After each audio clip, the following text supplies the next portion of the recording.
શોખ છે બહુ મારો મારાથી પૂરું થાય ના પૂરું કરે દીપો છોકરી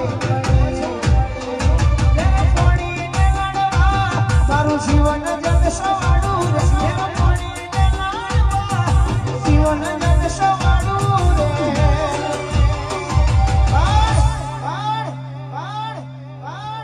સાહેબ જેને દુઃખ વેઠ્યું હોય જગતે જે દાડ મેણું માર્યું હોય ખાવા માટે ઘરમાં કદાચ કણીકો ના રહ્યો હોય પણ બાપની માતાના દીવાજીને ના ફૂંકાવા દીધા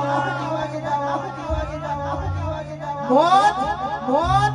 મોત કાલ આવતું હોય તો આજે આવે પણ મારી બાપની માતા મારે તોય તું જીવાડે તોય તું એવા જેના વિશ્વાસ રાખ્યા હોય જેનો સમય મળતો મારે